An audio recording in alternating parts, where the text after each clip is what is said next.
Know there's always another way to look at something, and your power always lies within your own mind. And when you know that nothing outside of you, including people in the world in general, can truly have the power to take away your peace unless you give it power, that's a great start in understanding where your true power comes from.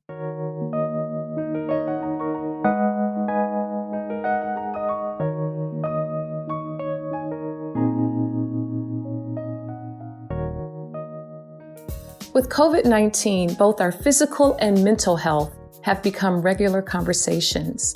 It's totally natural to feel stress, anxiety, grief, uncertainty, and worry during these times. I thought with that in mind, it would be a great opportunity to feature guest Lora Renard, who has a personal experience in dealing with anxiety and panic attacks. In our conversation, she talks about her spiritual journey and how her spirituality has supported her in going from feelings of powerlessness to true power.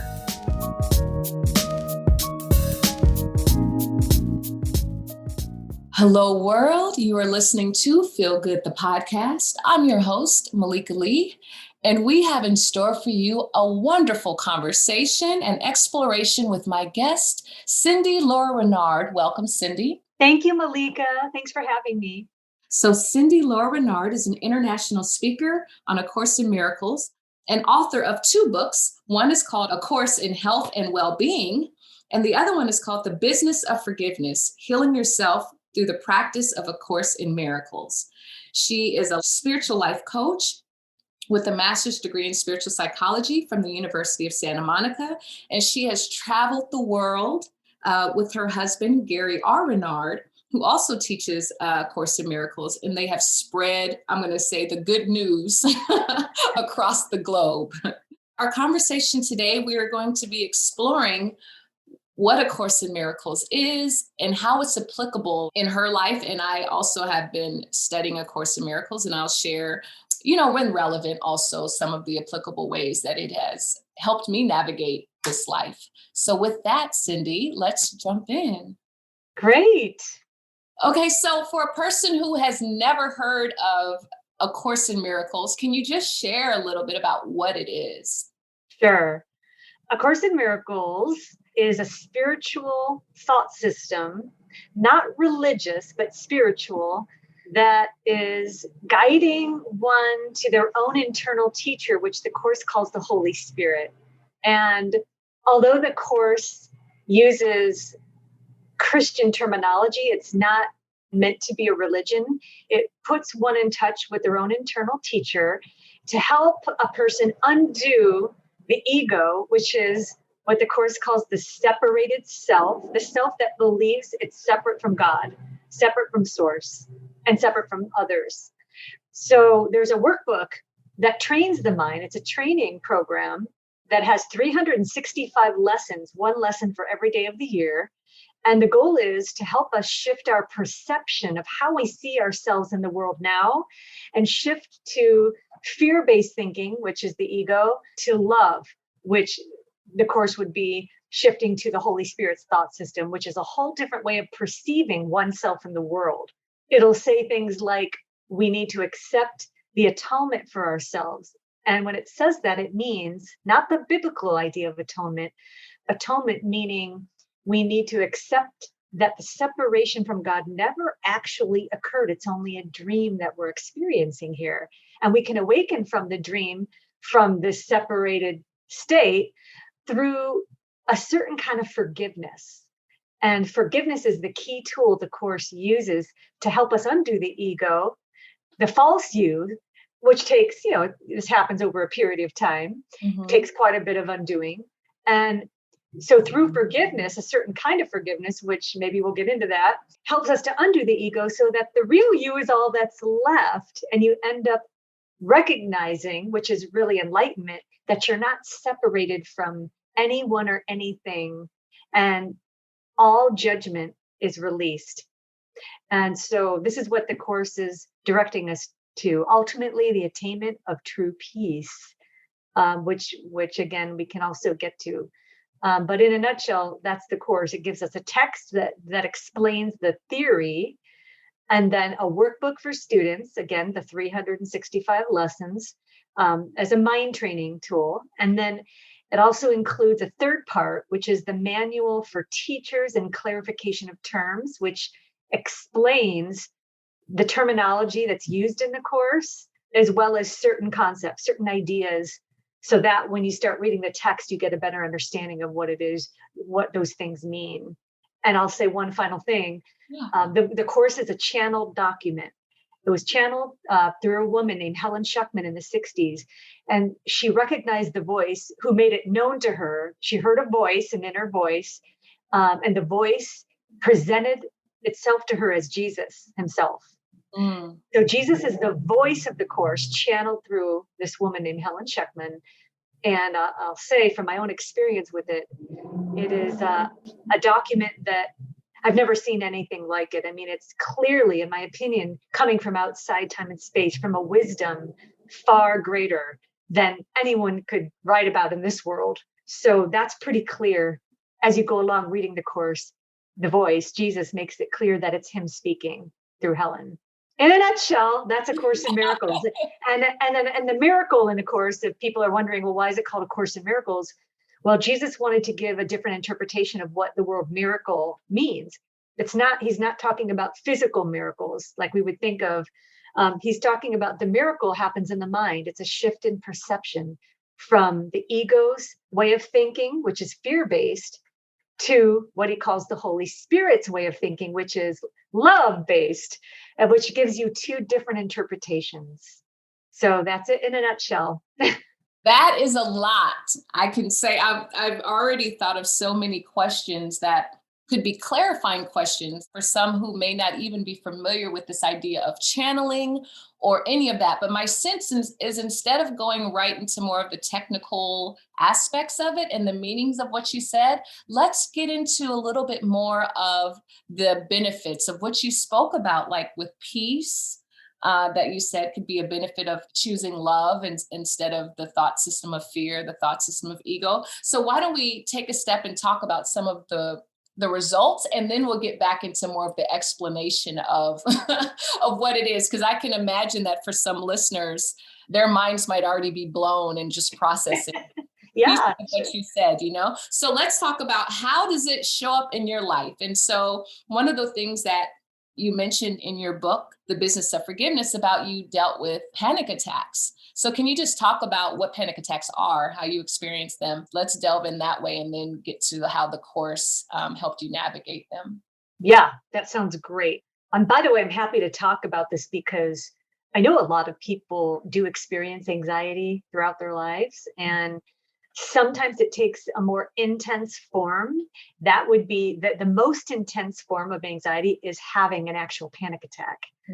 I know there's different levels and different degrees of it. For me, I had my first panic attack when I was 15. And all I was doing at the time was looking at a painting. And interestingly enough, I was looking at a painting of Jesus ministering to the masses.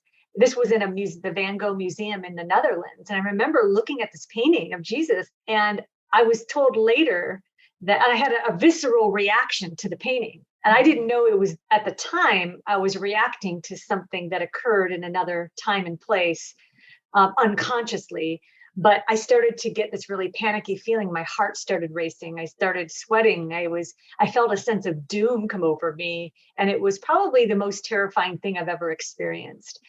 And what happened is I didn't even know what was happening. I thought I was having a heart attack, and I remember my family members around me were trying to comfort me, trying to give me things to take it away. But I was trying to explain to them that I couldn't explain actually what exactly was happening. I just was in an intense state of fear. And anyway, so I just did the best I could. And then as I went along, I started having a fear of having another panic attack. So that it started building. So over time, the fear became, oh, I'm just afraid I'm going to have another panic attack. And so I would start getting a panic attack just thinking that thought. And and to this day, it can still show its face to me. I mean, I've done a lot of work around it and I know how to look at it now, which we can get into, but what a panic attack is a very intense state of fear, but without a known cause. It just seems like it doesn't make sense. Like, what are you afraid of? There's nothing in front of you that it should be the cause of you to be fearful. Like, you might just be driving down the street, and all of a sudden that intense fear can come up without a seeming cause, and that makes it seem more fearful. So I have learned to manage it over time. And also I've learned how to look at it and think about it over time in a way where I don't judge it anymore. Okay. From what you said about the course, how did that, or A Course in Miracles, I call it the course, just for those that are listening that are like, wait, what are they talking about? So can you explain, how did you apply, like you talk about the thought systems of the Holy Spirit, which is of love, or the ego, which is of fear. So how did you apply that to your experience in a way that was helpful? I immediately started being okay with the fact that this happens, that this comes up. I started to not judge it. That was the key for me, is to allow myself to have it without trying to push it away. In other words, just noticing it, just looking, but just being in a neutral space, being like the observer of it as it's happening, instead of identifying with myself as this body that is reacting to this. It was like I was out of my body in a way, because I was using the course principle that says you can be above the battleground. All that means is you're remembering that ultimately you're really mind. Mind is cause, and how you're thinking about things is the cause, not the physical world in any way. Wait, I need to say that again, Cindy, because that is not normally how the world, generally speaking, sees things. We think that it's the other way around, that what we see and things outside of ourselves then can cause something happening inwardly. That's right. A Course in Miracles approaches, and this is the path that I follow that has helped me through many things, including this, is that the cause of everything we see and experience starts in the mind, and the effect is the world. So whatever we're seeing outside of us that seems to be in the world around us is really an effect. It's not the cause of anything, including how we feel.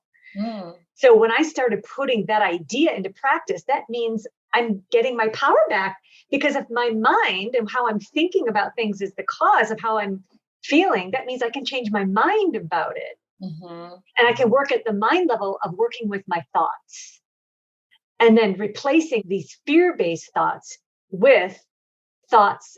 The Course uses, again, Holy Spirit to mean that part of our minds, the right part of our minds, that is in touch with love. So you mentioned earlier, though, that you could get panic attacks, and that you consciously wouldn't even have a reason why. So how does that apply when you don't even know why you're upset or why you're panicking, to the conscious thoughts that you just explained? Good question. What I do is I remember, and I practice what the Course says. And it says that I'm never upset or even fearful for the reason that I think.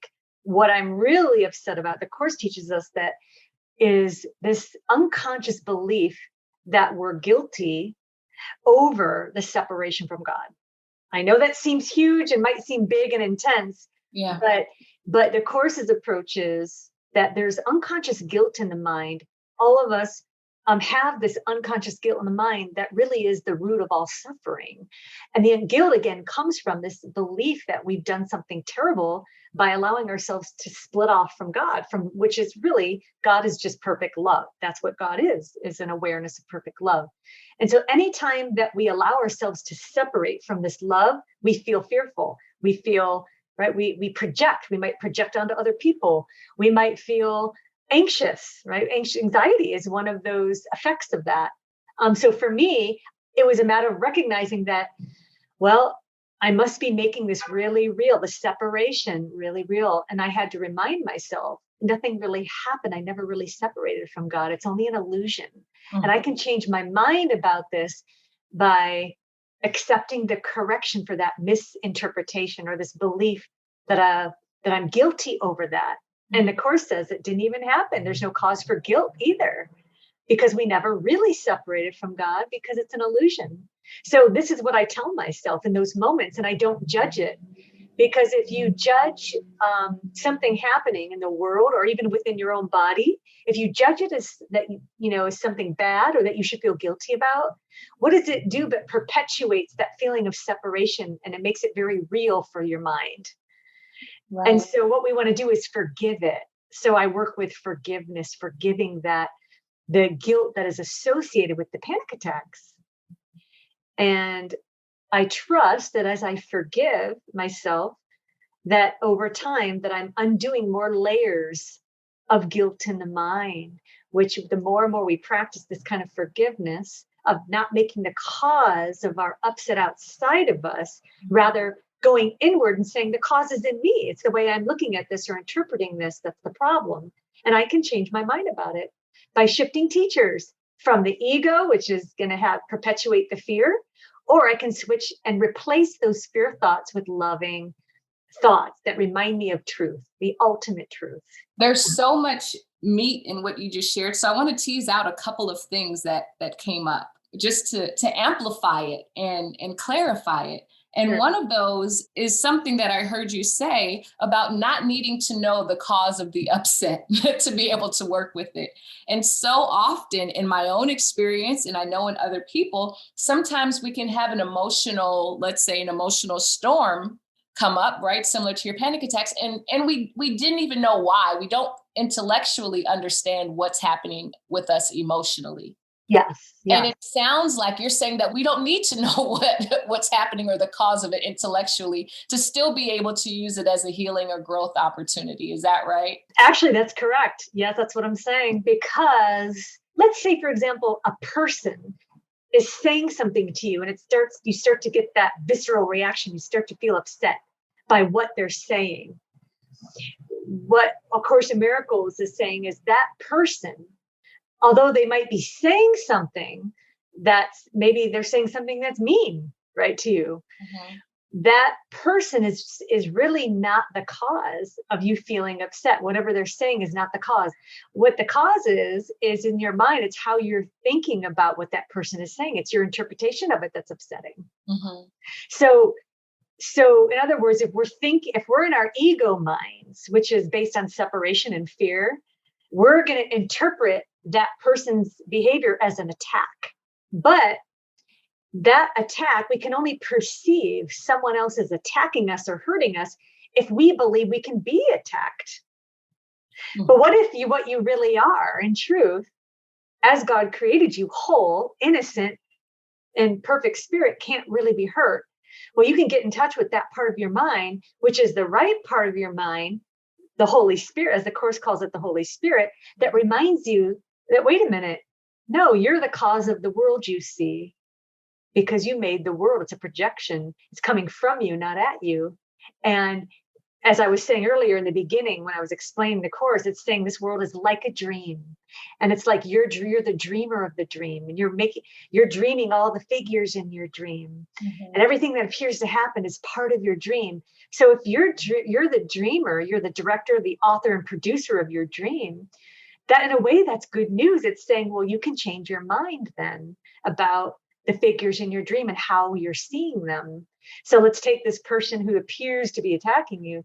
You can see their seeming attack as a call for love. If someone's attacking, the Course would say, well, there's only two forms of expression. People in general are either calling out for love or for help, or they're expressing love. That's huge right there. Because if you can start interpreting anything that happens around you that way, you put yourself back in a position of power where then what you would feel is compassion, not anger or upset, because, you see this person's calling out for love. Now, that's why they're acting in a vicious way. They're saying, help me, I'm lost. I think that can help with self-compassion also when we behave in ways that when someone's like, oh, that's not me, even though that we've done the behavior. And so it can help us remember that we were calling for love versus like something else. Exactly. And even to bring it back to the panic attacks, if I'm having an anxious moment, what am I doing but calling for love? Yeah. That would apply to myself as well. So what the correction for this being in a state of fear is to choose again the power of decision, to say, I don't have to settle for this interpretation of myself. What I really am is not this body, this personality that is in a state of fear. What I really am is still at home in God, perfect spirit, whole and innocent. I've never separated. So I can start choosing those kinds of thoughts and remembering to not judge myself for having the anxiety and practice being the observer, just watching and forgiving, being in a forgiving state of mind. Over time, when you do forgiveness and you practice forgiveness and non-judgment on the self and others, you're slowly chipping away at undoing layers of the ego, so that way you're getting closer to the core of who you are, and you'll be less fearful over time. And it takes time, though. It's very important to remember this is a process. So we're not saying this happens all at once. It's a process. And so we don't have to rush ourselves and feel bad if we don't feel like we're seeing results right away. This requires a lot of mind training, right? To see things differently and see yourself differently, and start loving yourself through forgiving yourself.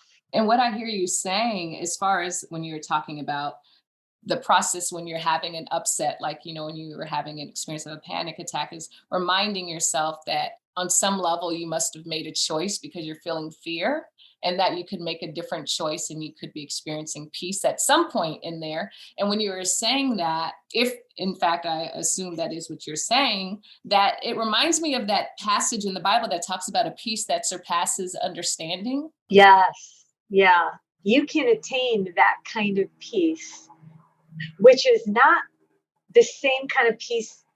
It's not a piece of the world. It's not the kind of peace we think when we say, oh, I'm peaceful now, but usually the world's peace is saying things like, well, I'm peaceful because this person is no longer mean to me, so I'm peaceful now.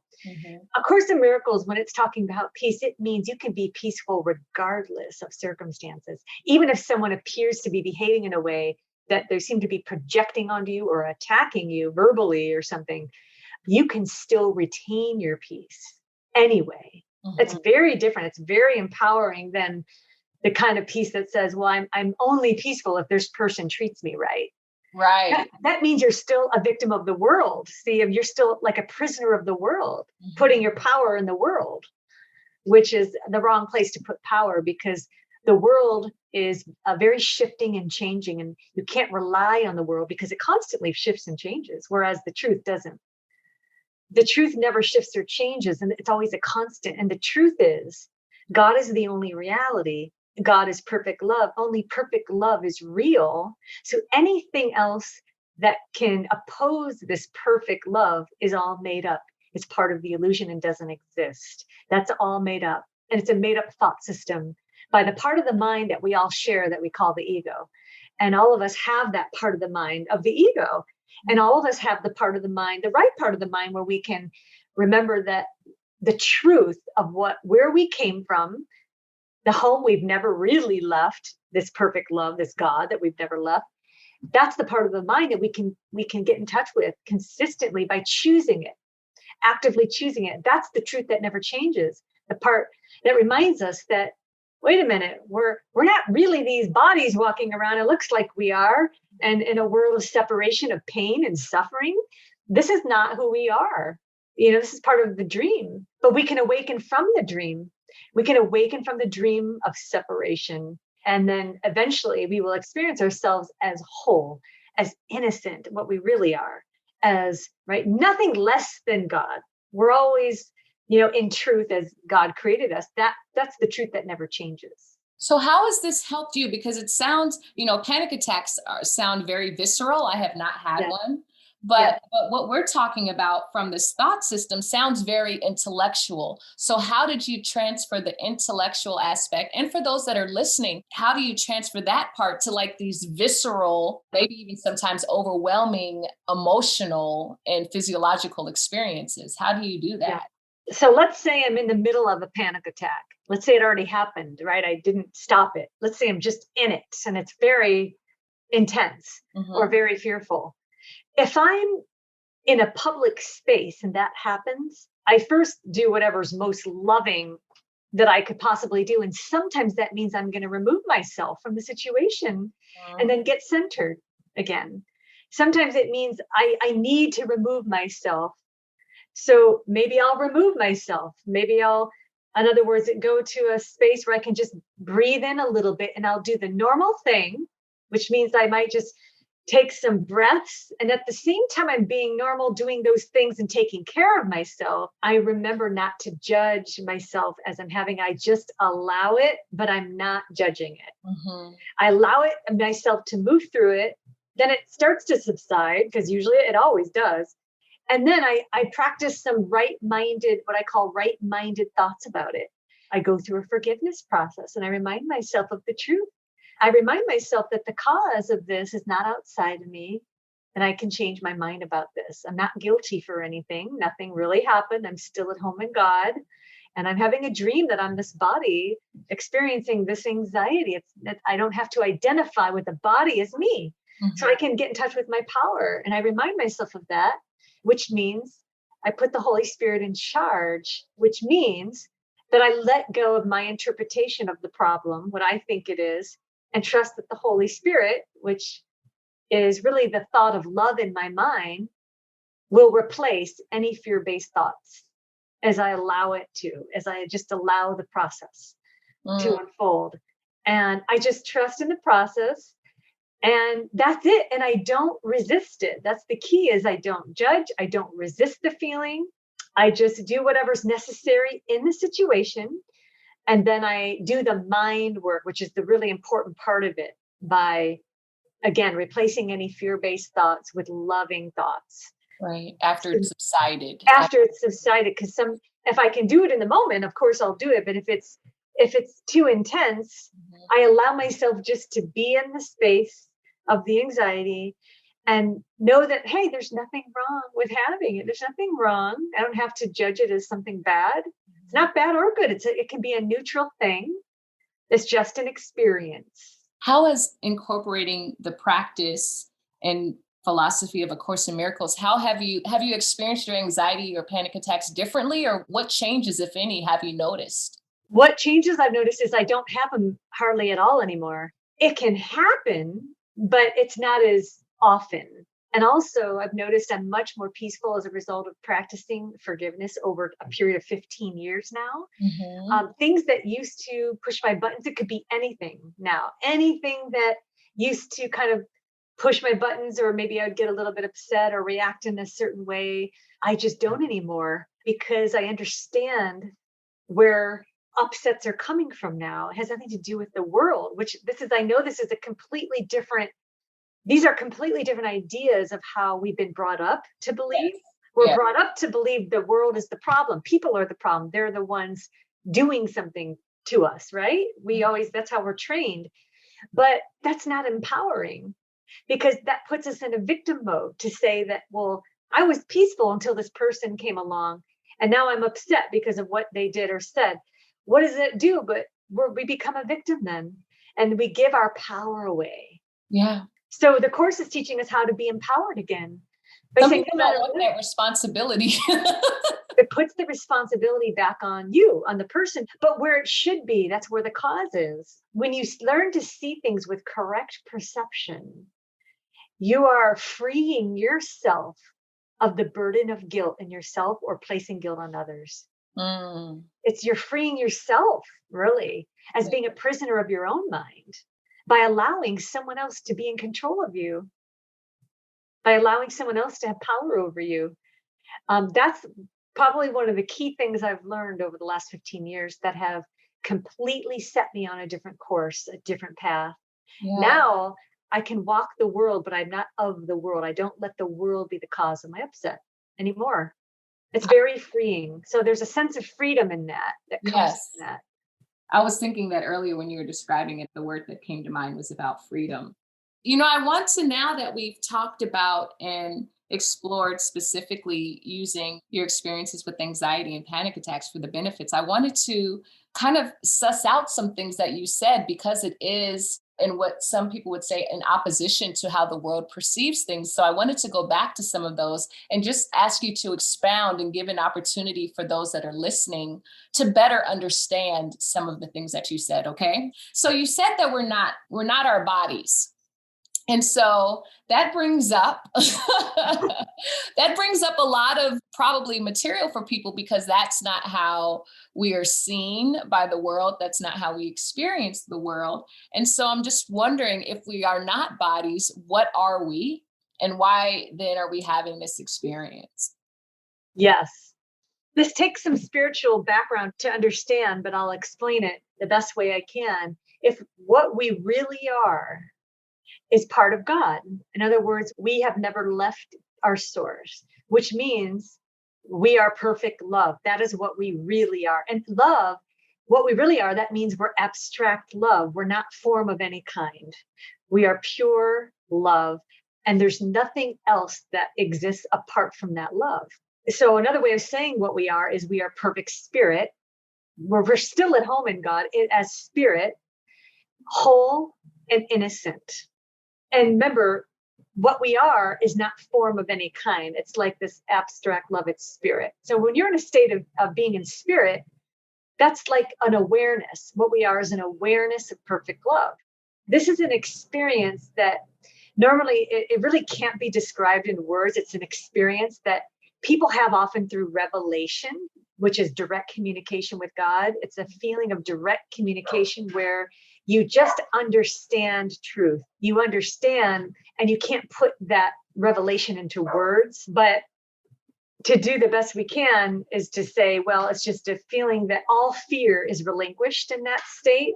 There's no fear when you're perfect love. It's like there's no sense of doubt, uncertainty, or fear, or separation. It's just awareness of perfect oneness. That's what Course in Miracles would call being that would be heaven. That's what we are, which is most people associate heaven with death. That's a very traditional way. Yes. And we want to remember, well, if you're a course student, the course is teaching us that there's no death. There's no death, because death would mean then, well, that the separation from God did occur, and that we do come to a world of time and space. And then we do go through this process of being born and dying. So the course is saying this whole world that we see now is part of an illusory consciousness that we made up over this belief that we truly separated from God. It's a dream. So let me give you an analogy. This might help people to understand this. Yeah. When you're dreaming in bed at night, when you're dreaming, oftentimes we see images in our dreams, right? We see images. And sometimes those images we see, we can even have a visceral reaction in our nighttime dreams. We might be sweating in our dreams. We might be panting really hard because we're having a nightmare. There's all these scenarios happening, and they seem really real. And then we wake up and we might still feel like that, God, that was so real. We might be reacting to it. Well, A Course in Miracles is saying when we appear to be awake, is like that nighttime dream. We're always dreaming until we're fully awakened from the dream, the entire dream. Nighttime dreams are no different than our daytime dreams.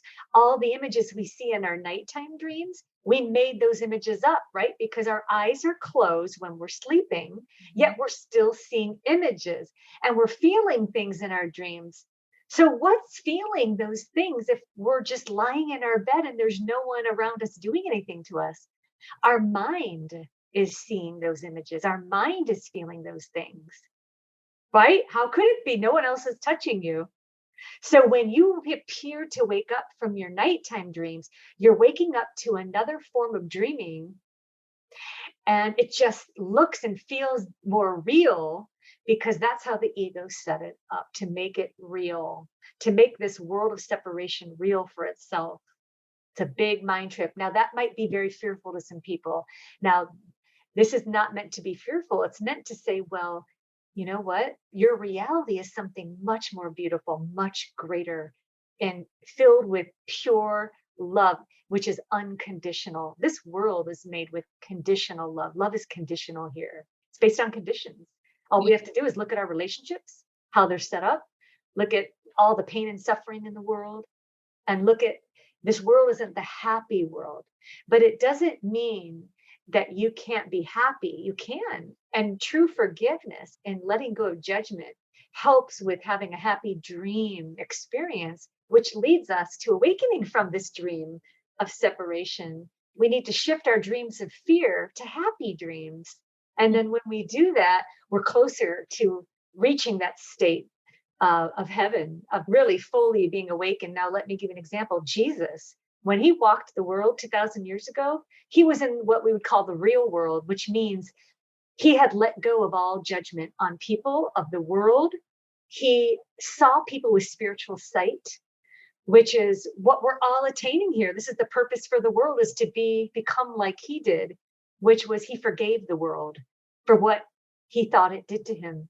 He became the cause of the world he saw, not the effect or the victim of it.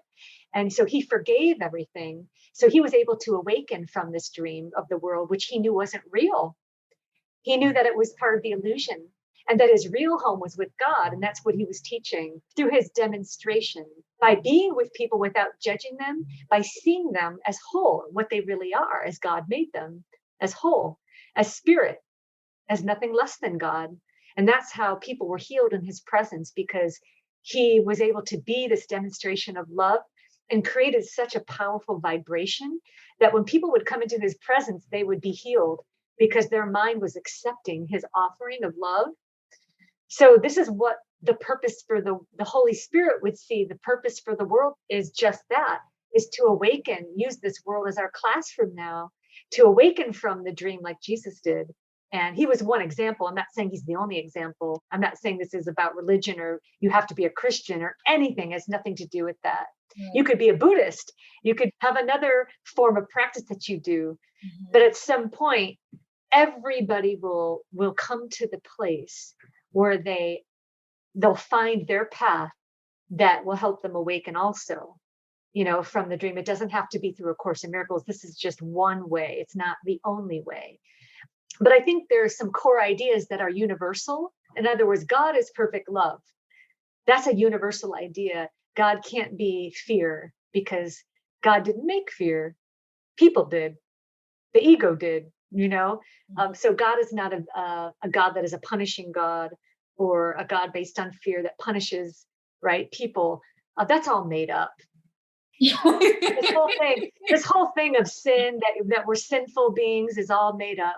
When I'm laughing, just because the way you say it, and I, am very aware of certain practices, religious orders, whatever, that it's kind of like what you're saying, it turns, I feel like, some of those things on its head, but you're just saying it so matter of factly. So that's what brought the giggles, was just like, oh, that's just made up. And for some people, it's like really real. And I would just say, like, from a loving perspective, it's like part of the love, to your point about when you experience panic attacks, of just allowing it to be what it is, and not judging it. I feel like that can also be true with people. Like, even if people believe that there is some entanglement with God and fear and all these other things, even if that's not what I experience or believe, I feel like it's kind and loving to allow people to have their own process. What do you think about that? Absolutely. Everybody has their path, and everybody is on the path they're meant to be on. There is, however, some core basic truths that no matter what the world believes, those truths don't change. So that's what I'm talking about, is that the truth that God is, period, and nothing else is, that pure non-dualism, that God is perfect love, that never changes, no matter how much we want to believe that God is a fear-based God or that God is going to punish us for our sin. There's basic truths that don't change just because we believe we can oppose that perfect love, which is good news, because that means we have a loving God to go home to, that we're awakening to, that doesn't change based on our mistakes we make here in the world. If we're making a mistake, it doesn't mean that our reality has changed. The reality is a constant, and that's good news. Yeah, I feel like when you were saying that, it reminds me of the story of the prodigal son. Yes. Oh, beautiful story. Yes, that God's love, God doesn't condemn his son, right? Which is all of us as one. Right. God doesn't condemn or punish his son because he chose to leave, right? He chose to leave. So what God does, the son chooses to leave, then realizes he made a mistake and he wants to come back, but he feels guilty because he left his father's house. But God just welcomes his son back and says, give him the best robe, give him the best of everything. He doesn't punish him because he knows his son as he created him, is perfect love. And just because his son maybe made a silly mistake by choosing to leave, God welcomes him with open arms, doesn't even notice the mistake. Yeah. That is a beautiful story. And that's how God is. So, with all due respect, if people have been trained to think God is a fear-based God and that I'm a God-fearing person, and I think they're very well-intentioned people when they say that, but the true God is never a condemning or punishing God. A true God is just awareness of perfect love, and there's nothing that can oppose that. That will never change. So I like to anchor in. This has been a really thought-provoking conversation, I'm sure, for many listeners, especially if they're not familiar with A Course in Miracles and or a similar spiritual path that talks about the world being an illusion and forgiveness and those types of things. So with the time we have left, I really want to anchor this down. And I have some personal examples as I was introduced to the Course some time ago, as far as like some tangible things that the Course has really helped support me in. And I'm wondering if there are some things either around forgiveness or some experiences that you've had as well that you can share that kind of help ground, so you know what I mean, for this conversation for some and make it accessible. So I'll offer an example first. Yes. And I've, been practicing forgiveness. And one of the things that Cindy touched on, and we haven't delved very deep into forgiveness, although it is, like, to Cindy's point, a cornerstone of what A Course in Miracles is about. But basically, forgiveness is helpful because generally our ego speaks first and loudest. So the fear in us, it can be very pronounced. And so then love, like what Cindy was saying, and the different thought system, forgiveness is the bridge between fear and love, and changing our interpretation from how the fear interpretation to the loving interpretation is how I understand and practice the Course. So one of the ways that I experience this practice has been, let's say, for example, like with my dad, going back to relationships and sometimes feeling like we have to do things to earn love. I had to practice some things that I had interpreted as a child with my relationship with my dad that I did not deem as loving, and similarly with my mom and other relationships, and constantly work at forgiving them, and it wasn't just one time, but the benefit of it long term was that for the last 2 years of my dad's life, we had really come a long way. And the way that we connected to each other and the love that was shared was something that was unconceivable or unrecognizable to me. And I didn't even know if it would be possible. And it's not that we had a bad relationship, but the loving was more present and expressed the last 2 years of his physical life is an example of the benefits of practicing like A Course in Miracles in my life and forgiveness. What about for you? What comes to mind? Thank you for that example. That is a great example. I mean, our relationships that we find ourselves in, I think, are the best classrooms to learn our lessons of forgiveness. I truly do. Yeah. I recall a situation before I met my current husband, Gary. I was dating this guy, and in a way, I wouldn't even call it dating. I was more like a yo-yo situation where I didn't know where I stood in this relationship. I had no idea where this was going, but this person didn't treat me very well. He would say, let's go out or meet me at this place at this time. And then he wouldn't show up.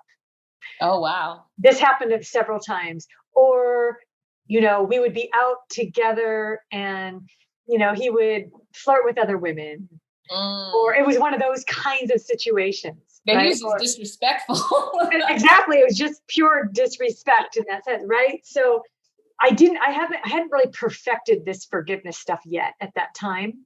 So I immediately thought of myself as being unfairly treated, right? Yeah. Like I'm being unfairly, this is not right. And I'm being unfairly treated, which, I have to say there's something to be said for that. I mean, as far as you don't have to allow people to mistreat you. That's true. You don't have to settle for that, right. And that's the normal response to have too, is to say, you know what, I don't deserve to be treated this way. And that's totally fine and normal. Now, what I feel though the mistake I made was that I allowed him to have power over me. Mm. And I kept perpetuating the situation by feeling like a victim in that circumstance. Mm-hmm. So I allowed him to keep doing the same thing without standing up for myself. Yeah. Without saying, you know what, this isn't right. This isn't right. So not only did I not forgive myself, but I allowed myself to continue to feel like a victim in that situation. Mm-hmm. And you're getting So, people to agree with you in that. yeah, right. Yes. So he was just playing his role. See, he was just doing his thing, Yeah. and here I was allowing it to happen. So later, I started to step into my power, and I started to read more spiritual based books, and I started to understand what I was doing though. In other words, how was I contributing to that situation? Right? It wasn't just him. I was allowing it. So Mm-hmm. how was I doing that? So I saw what I was doing, and that's the first step in undoing, being aware of what you're doing in the first place, how you're contributing. That's very powerful. So Yeah. I started to realize how I was contributing.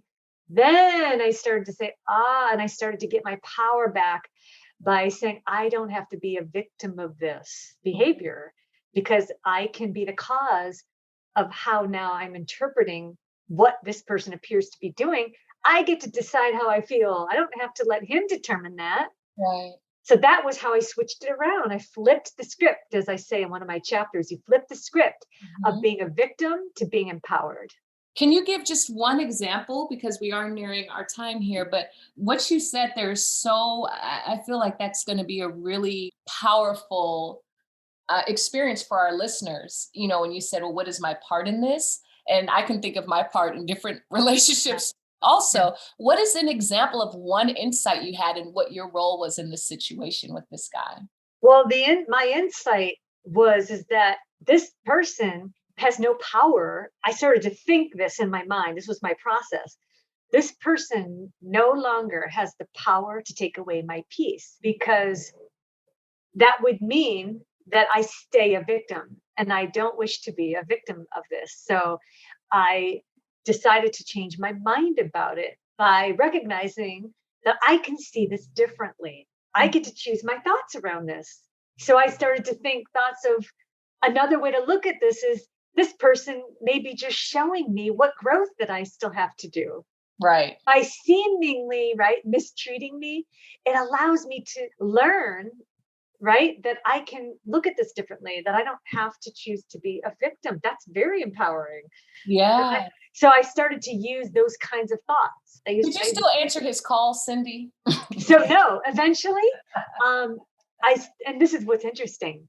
So I actually met someone else who became my first husband. Okay. And as soon as I told him that I met someone else, he started to call me more. He started to say, oh, I made a mistake. And he started to call me more and wanting to get together. And you know what? Nope, I wasn't interested. I grew out of it. Because I didn't allow myself to fall into the same trap. I Yeah. started to grow beyond it. And that was part of the work that I was doing in my mind of recognizing my worth and my value Mhm. and saying, no, I'm not going to allow this particular person to behave in a way that's not loving. Not only to himself is it loving to be that, but to me. Right. And I don't want it to be in a situation that's not loving, period. So I chose to rise above that. And I Yeah. naturally progressed then beyond that type of relationship. Yeah, it was no longer a match. And to be in cooperation with not being Yes. treated well was like one of the things Yes. that, Yeah. And it was no longer a match. That what you just said, it was no longer a vibrational match to me right. because I was growing beyond that. And that was becoming very clear to me. And I was starting to step into my power that I get to decide. I get to choose how I feel. Not this person is not going to make me feel anything. I get to decide that. So that was very empowering for me. Yes, and what you're saying comes to mind. So we just have a couple minutes left, but it just feels so strongly like what you just expressed is something during a meditation. I had this revelation, and it was like whether someone stirs within me deep love, or if someone stirs within me like a deep anger, that the proper response to that person is thank you. And so why it was thank you, and what came to me later is that if somebody stirs within me not to say, to your point, like no one is outside of us anyway, right? But if someone, I have the experience of feeling a deep love for someone, it's a Yeah, deepening into the truth of who I am. And as love, right? Like you said, as spirit. But then also on the flip side, like you're saying about this anger, fear, feeling victimized, it's like that's a thank you also if we choose to see them as everyone is a teacher for yeah. us and a healer. And how wonderful that you had that he was it sounds like a catalyst for you to learn this lesson. Absolutely. That he was a teacher to me, and that's why he became a blessing to me Yeah. over time. It was actually a blessing. So that's another way to look at it. So that's exactly what we're talking about. There's always another way to see something. Even if you feel you've been mistreated, there's always another way to look at it. You don't have to settle for one interpretation. Right. And sometimes that interpretation will change over time. It does. Will change over time. And sometimes it's a process. It might take some time to reinterpret something in a Mhm. way that you can see that it becomes your classroom. Like it doesn't have to be a negative thing. It's an opportunity to grow.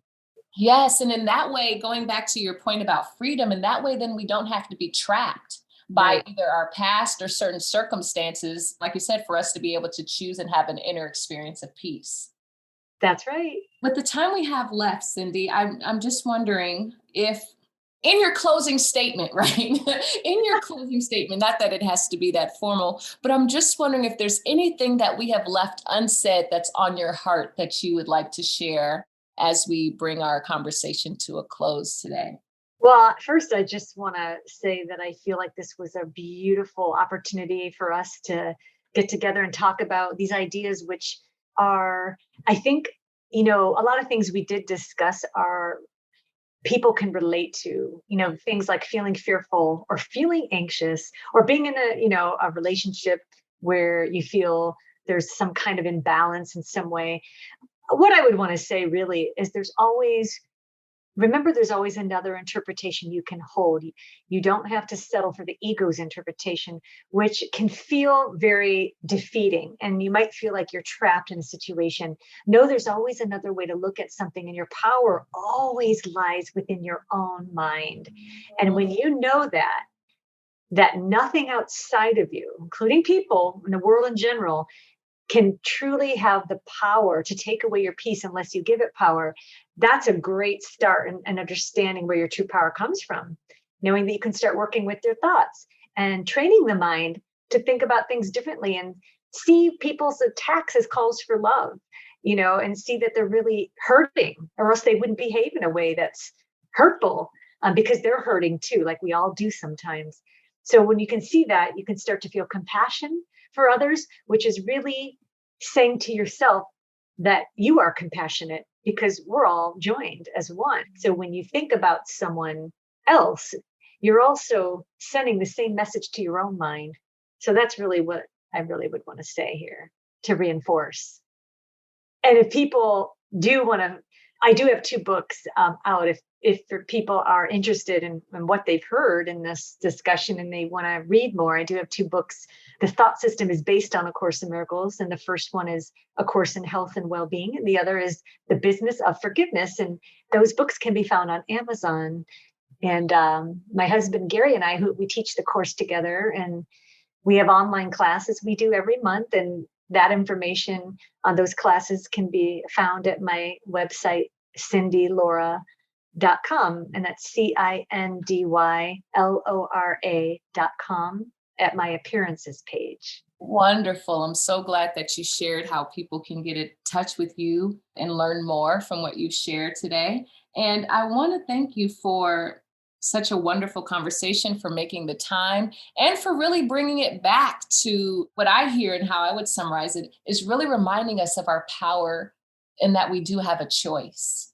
Yes, that is so key, is to knowing you're not truly powerless, even if you feel that way, that you always have a choice because you have a mind that you can activate and you can use. You don't have to let the world be your decision maker. You're the decision maker. You get to decide how you feel and how you're interpreting something. Absolutely. So I think that is the wonderful note for us to close on today. And I want to thank you all for listening. I want to thank my guest, Cindy Lora Renard. And until the next time, continue to be good to yourself, be good to each other, and hit that subscribe button. Take good care. Bye-bye.